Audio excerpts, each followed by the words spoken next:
રાજકોટ જિલ્લાના Dhoraji ST depot દ્વારા 80મા સ્વાતંત્ર્ય પર્વની અનોખી રીતે ઉજવણી કરવામાં આવી।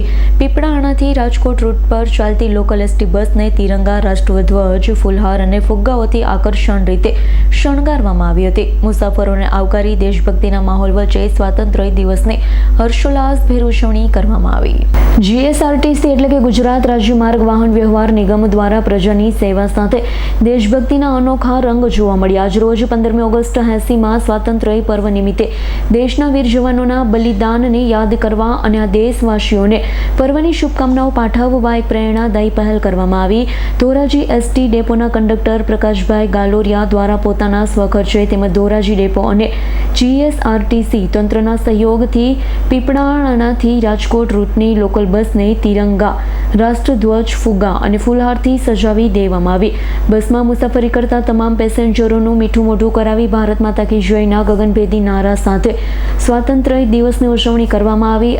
એસટી વિભાગના કર્મચારીની આ રાષ્ટ્ર પ્રેમ ભરેલી પહેલ મુસાફરોમાં પણ ભારે આકર્ષણ અને પ્રશંસાનું કેન્દ્ર બની હતી।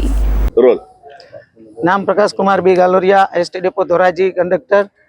આજ રોજ 80મા સ્વાતંત્ર્ય પર્વ નિમિત્તે દેશવાસીઓને એક શુભેચ્છાના ભાગરૂપે અને સરહદ ઉપર જે જવાનો શહીદ થાય છે એના શ્રદ્ધાંજલિના ભાગરૂપે આજે એક અમે આ બસનો શણગાર કરીને દેશવાસીઓને એક સંદેશો પહોંચાડવા માટે આ કાર્ય કરેલું છે। ક્યાં રૂટથી આવી અને ક્યાં રૂટમાં જશે, ક્યાં ક્યાં ગામો લેતી જશે? બસ પીપળાણાથી ઉપડીને રાજકોટ સુધી જશે અને લોકલ રૂટની બસ છે। જેતપુર, વીરપુર, ગોંડલ, રાજકોટ સુધી આ બસ જશે। આજે જે પર્વ છે એટલે દેશવાસીઓને શું શુભકામના આપશો?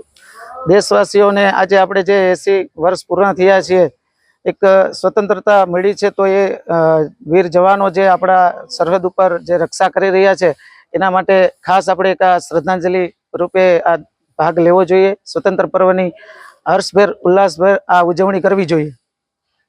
અલ્પેશ ત્રિવેદીનો રિપોર્ટ, S9 ન્યૂઝ, ધોરાજી।